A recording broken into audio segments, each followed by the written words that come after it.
करनाल पहुंचे कैबिनेट मंत्री श्रुति चौधरी पूर्व मुख्यमंत्री भूपेंद्र सिंह हुड्डा और सांसद दीपेंद्र हुड्डा पर चुटकी लेते हुए नजर आए। श्रुति चौधरी कांग्रेस पार्टी में केवल पिता पुत्र की बात रह गई, जिसका जब काम में आज कांग्रेस को भुगतना पड़ रहा है, चाहे वो केंद्र में हो या फिर प्रदेश में हो। जनता ने उन्होंने विपक्ष में बैठाया है। बहुत ही वरिष्ठ बहन भाइयों को नमस्कार और धन्यवाद यहाँ पे आने के लिए। हमारे लिए एक बहुत गौरव की बात है कि स्वयं प्रधानमंत्री जी पानीपत में आएंगे और उन्होंने पहले भी पानीपत की ऐतिहासिक भूमि चुनी थी।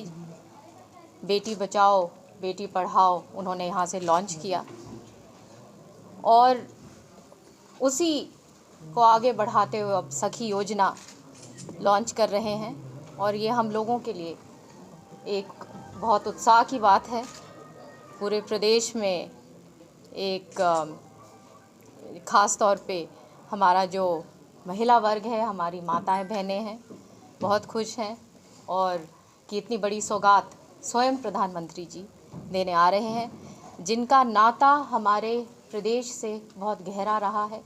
एक अटूट रिश्ता उन्होंने हरियाणा के साथ हमेशा रखा और जब भी कोई बात होती है तो वो स्वयं आते हैं और ऐसी ऐसी सौगात हमारे प्रदेश को दे के स्वयं जाते हैं। महिला बाल विकास विभाग क्या नया करने जा रहा है आपके नेतृत्व में, क्योंकि आप युवा हैं, आपको जिम्मेदारी मिली है? ये मैं धन्यवाद करती हूँ अपने लीडरशिप का, हमारे माननीय प्रधानमंत्री जी का, चीफ मिनिस्टर साहब का, माननीय मनोहर लाल जी का, जिन्होंने मुझे ये मौका दिया है और ज़मीन पर काम करने के लिए डायरेक्टली हमारी माता और बहनें आगे बढ़ें, हर रूप से वो और भी सशक्तिकरण हो। पोषण एक बहुत बड़ा इसमें एक कंपोनेंट है, जहाँ पे हमारी माताएं बहनें, हमारे जो बच्चे हैं, उनके खान पीन की जिम्मेदारी आंगनबाड़ी के तहत पूरी करी जाती है और इसमें एक पहल करते हुए कि सबसे पहले की सारी जो सूची जो पोषण के लिए जो आते हैं, जो सरकार इतना कुछ भेजती है, उसकी तमाम सूची एक बोर्ड के ऊपर होनी चाहिए हर गांव में। इसके अलावा मैंने स्किल डेवलपमेंट पे एक माननीय हमारे चीफ मिनिस्टर साहब ने एक मार्गदर्शन दिया कि स्किल डेवलपमेंट को भी जोड़ा जाए। तो उस प्रकार से पायलट प्रोजेक्ट्स हम जहाँ जो जिस तरीके से मैंने बोला है, एक रिपोर्ट बनाए कि जिस ज़िले में, जिस हलके में जो हम संभावना है करने के लिए, जैसे शहरों में ई रिक्शा की ट्रेनिंग दी गई और वो प्रोजेक्ट्स कामयाब रहे, तो उस प्रकार से प्रोजेक्ट्स बनेंगे और फिर उनको भी इंटीग्रेट किया जाएगा। इसके अलावा जैसे आपको पता है कि महिला चौपाल एक बड़ा हमारे संकल्प पत्र में ये हमने एक प्रॉमिस किया था और उसके ऊपर तुरंत कार्रवाई करते हुए कि आंगनवाड़ी के साथ जहाँ आंगनवाड़ियाँ हैं वहाँ हमको उनके साथ इंटीग्रेट करके, ताकि पूरे गांव के अंदर वो एक जगह पे ये एक्टिविटी हो, ताकि पालन पोषण, बच्चे, हमारी माताएं बहनें एक जगह, वो एक हब बन जाए। ये नहीं कि वो फैला हुआ हो कुछ इधर, तो उस तरीके से काम हो। और ज़ोरों शोरों से अधिकारियों को भी बोला गया है कि अपनी अपनी ड्यूटी सब निभाएं, किसी भी तरीके से कोई कमी नहीं आनी चाहिए।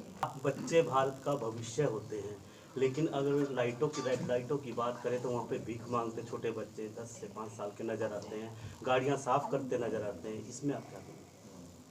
देखिए, सरकार प्रतिबद्ध है कि हमारे बच्चों के लिए बहुत सारी स्कीम्स हैं और ख़ास तौर पे जो जहाँ तक ये जिसकी आप बात कर रहे हैं, काम हुआ है, आगे भी काम की ज़रूरत है, क्योंकि ये सशक्तिकरण का एक हिस्सा है कि सारे के सारे जो लोग हैं, जो इतनी सारी जो स्कीम्स बनी हैं, उनका लाभ हमारे लोगों तक पहुँचे। देखिए, किसान हमारे प्रदेश की रीढ़ की हड्डी है। ये एक कृषि प्रधान प्रदेश है और हमारे सरकार ने खुद, माननीय प्रधानमंत्री जी ने ऐतिहासिक फैसले लिए हैं किसानों के हित के लिए। हमारा मात्र यही एक प्रदेश है जहाँ पे 24 फसलों के लिए एमएसपी दी जा रही है किसानों को, और एक एक दाने की खरीद हो, ये माननीय चीफ मिनिस्टर साहब का दिशा निर्देश उन्होंने शुरू से ये दिया है। और उसके तहत डीबीटी के तहत जहाँ पे ट्रांसफ़र डायरेक्टली करीब 16,000 करोड़ रुपया डायरेक्टली हमारे अन्नदाता के अकाउंट्स में गया है। तो ये वो सरकार है। हम चाहते हैं कि हमारे किसान भाई जो हैं वो अपने आप को आर्थिक रूप से मजबूत वो समझें और हों, और उसी के लिए हम सब की सब प्रतिबद्ध। कांग्रेस अगर इतनी अब रास्ते पे रहती तो इतने लोग कांग्रेस को क्यों छोड़ते? और ख़ास तौर पे वो लोग जिन्होंने अपना जीवन लोगों के लिए दिया, काम के लिए, लोगों ने बहुत प्रेम आदर दिया, काम किया, और आज के दिन कांग्रेस खड़ी हुई है, अपने आप को कटघरे में खुद ही उन्होंने खड़ा किया है, क्योंकि सही समय पे कोई डिसीजन नहीं ले पाते और आपस में उलझे रहते हैं और लोगों के काम से दूर होते गए।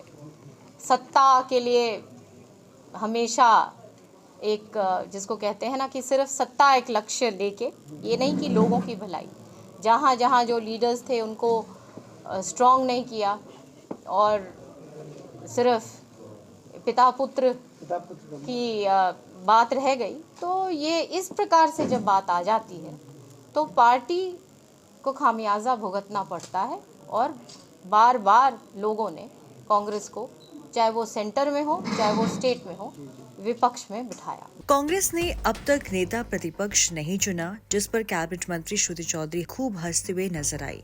उन्होंने कहा, कांग्रेस अगर ठीक रास्ते पर चलती तो इतने लोग कांग्रेस को क्यों छोड़ते, खास तौर पर वो लोग जिन्होंने अपना जीवन कांग्रेस पार्टी को दिया।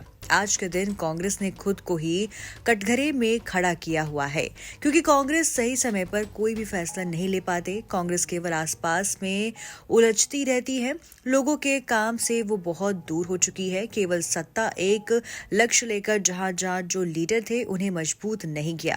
उन्होंने कहा, कांग्रेस में केवल पिता पुत्र की बात रह गई।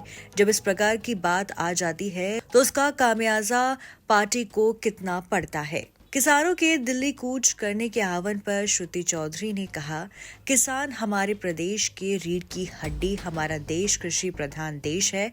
प्रधानमंत्री नरेंद्र मोदी ने किसानों के लिए कई ऐतिहासिक फैसले लिए हैं। किसानों के हित के लिए मात्र हरियाणा ऐसा पहला देश जहां 24 फसलों पर प्रदेश सरकार एमएसपी पर खरीदती है। सरकार किसानों के एक एक दाने की खरीद हो, जिसके दिशा निर्देश मुख्यमंत्री ने अधिकारियों को दिए हुए हैं। 16,000 करोड़ रुपए किसानों खाते में प्रदेश सरकार में भेजे हैं। कर जाती है, किसान अपने आप को आर्थिक रूप से मजबूत हो, उसके लिए हम सब प्रतिबद्ध हैं। कैबिनेट मंत्री श्रुति चौधरी 9 दिसंबर को पानीपत में प्रधानमंत्री नरेंद्र मोदी के आगमन पर कार्यकर्ताओं की बैठक लेने करनाल के कर्ण कमल कार्यालय पहुंची थी, जहां पर वो मीडिया से रूबरू हुई। ये वो कांग्रेस पर जमकर बरसी, वहीं उन्होंने प्रदेश और केंद्र सरकार की उपलब्धियां भी गिनवाई।